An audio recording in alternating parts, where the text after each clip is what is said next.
Ya, kita akan melanjutkan pembahasan sistem informasi manajemen proyek yang keempat tentang formulir survei web atau HTML siswa. Pertama, pendahuluan. Jadi, proyek ini mengasumsikan bahwa Anda itu telah memiliki beberapa pengetahuan mengenai Hypertext Markup Language HTML dan bagaimana menggunakan Notepad sebagai editor teks. Nah, di mana proyek ini nanti akan mempelajari konsep-konsep web HTML, dan proyek ini pun menampilkan contoh tahap demi tahap yang menggambarkan berbagai teknik dan konsep yang dibutuhkan untuk membuat halaman web di Notepad. Nah, tujuan proyek ini itu untuk membuat formulir, tapi tidak menyediakan instruksi kepada browser atau penjelajahan web untuk memproses hasil dari formulir. Nah, informasi dari formulir itu biasanya dikirim melalui email atau dimasukkan ke dalam basis datanya. Nah, jadi tidak terlalu sulit untuk membuat respons untuk formulir email. Dan Anda juga bisa menggunakan jasa-jasa gratis yang mengirimkan jawaban formulir ke email Anda seperti Response-O-Matic, www.response-o-matic.com, dan itu merupakan layanan terkenal yang gratis dan mudah digunakan. Nah, contohnya pada tahap contoh yang akan kita pelajari, kita dituntut untuk membuat dokumen Notepad berupa formulir survei yang akan disimpan dalam bentuk Hypertext Markup Language HTML, sehingga dapat digunakan sebagai halaman web. Nah, pembuatan formulir ini mewakili 5 teknik yang paling umum untuk mencatat informasi dari sebuah situs web. Nah, contoh terlampir pada slide tahap pembuatan formulir. Nah, untuk teknik, jadi teknik yang pertama itu adalah field text. Nah, misal untuk field name. Nah, di mana pengguna mengetikkan sebaris data, dan teknik yang kedua itu adalah tombol radio. Misalnya you're in school. Nah, tombol itu digunakan ketika jawaban-jawaban yang memungkinkan saling melengkapi. Nah, kotak cek atau live on campus atau do you own a car. Nah, itu merupakan serupa dengan tombol radio, tetapi pengguna dapat memilih satu atau lebih pilihan. Nah, penjelasannya, area yang tidak memungkinkan beberapa barisan ketikan, sedangkan field text itu hanya memungkinkan satu baris saja. Nah, sebuah area teks dapat menampung sederet alamat email, tapi perusahaan itu dapat memecah-memecah alamat email menjadi beberapa bagian menggunakan field text. Nah, pilihan jenis ini harus ditentukan oleh bagaimana perusahaan itu ingin menampilkan formulir tersebut dan menggunakan informasi yang dikumpulkan. Penjelasannya lagi, jadi masing-masing field input itu punya paling tidak ada 2 karakter. Nah, sebuah nama field dan sebuah nilai. Nah, field itu dapat dinamai school year. Nilainya bisa jadi FR, SO, GR, atau SR. Nah, pengguna dapat melihat informasi yang ditampilkan di layar komputernya. Nah, tapi komputer mengenali nama field dan tidak hanya mengenali nama field dan nilai yang dialokasikan untuk field tersebut. Nah, ini tahap pembuatan bagian-bagiannya. Bisa dilihat di gambar mulai dengan menuliskan ini HTML. Nah, masing-masing baris di atas itu disebut tag. Sekali lagi kita pakai istilah aslinya. Nah, ada tag pembuka, ada tag penutup. Tag pembuka, tag penutup. Nah, itu tag yang seperti ini, itu namanya tag. Nah, sebagian besar tapi tidak semua tag memiliki tag penutup. Anggap tag ini sebagai cara kita berbicara dengan browser, atau lebih tepat memberikan perintah yang baru saja Anda katakan kepada browser adalah ini adalah awal dokumen HTML.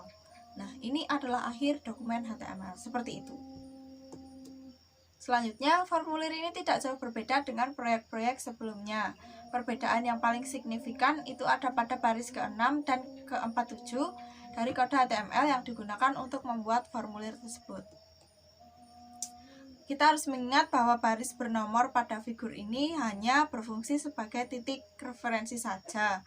Nah, bagian tersebut tidak muncul dalam file kode HTML untuk halaman web. Perintah tag from tag dan tag from tag itu memberitahu bahwa browser web akan mencatat informasi dari pengguna.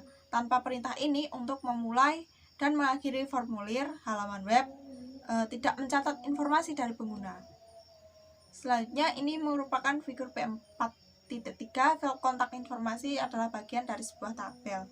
Nah, dari figur ini kita melihat bahwa kontak informasi berada dalam sebuah tabel. Nah, kolom yang pertama itu memberikan label untuk formulir tersebut. Baris 14 dan 18 adalah perintah yang menangkap input untuk file name dan email. Nah, ini baris yang ke-23 hingga 26 menampilkan pilihan untuk tingkatan kelas.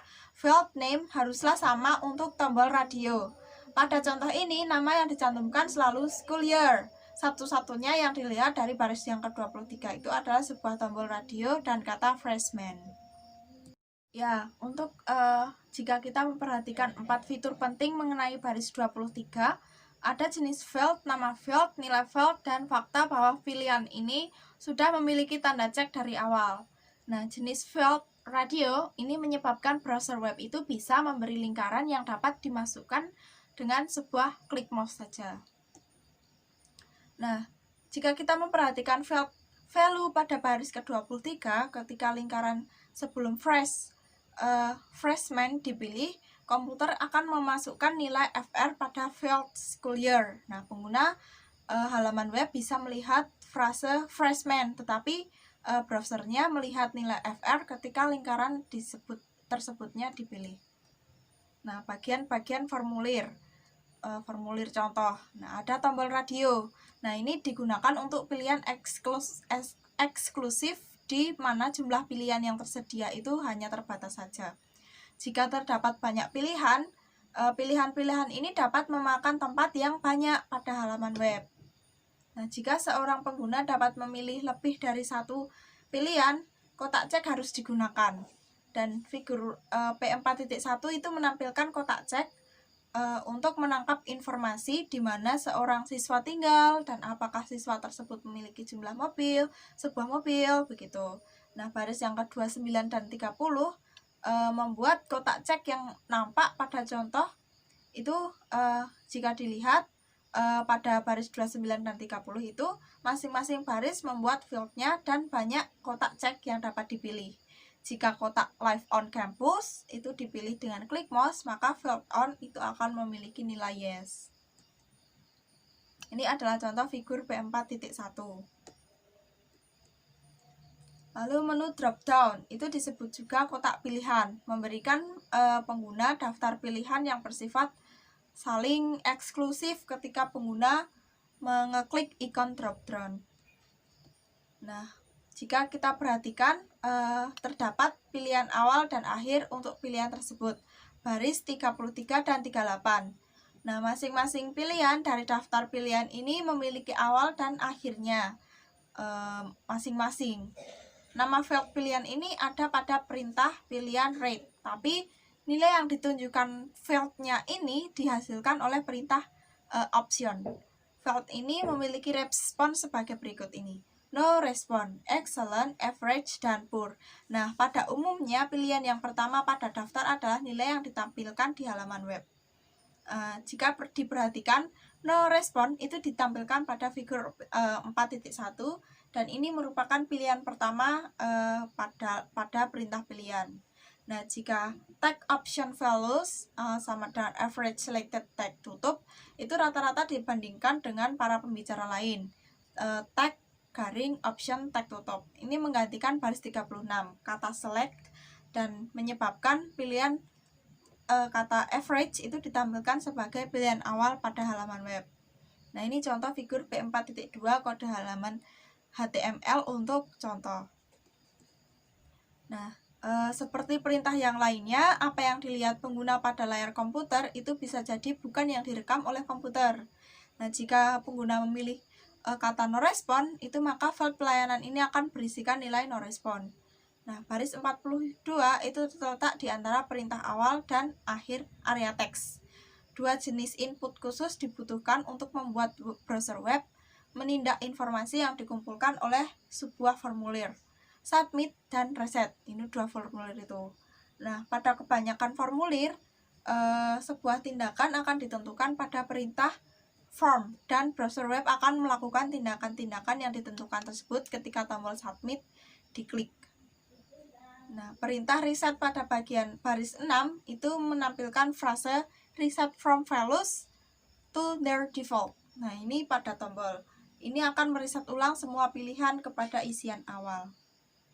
Nah, untuk menyimpan contoh, kita harus menyimpan dokumen sebagai file HTML itu jenis setelan dokumen awalnya itu di Notepad merupakan dokumen teks dan eksistensi filenya txt secara otomatis itu akan ditambahkan ke dalam file jika disimpan.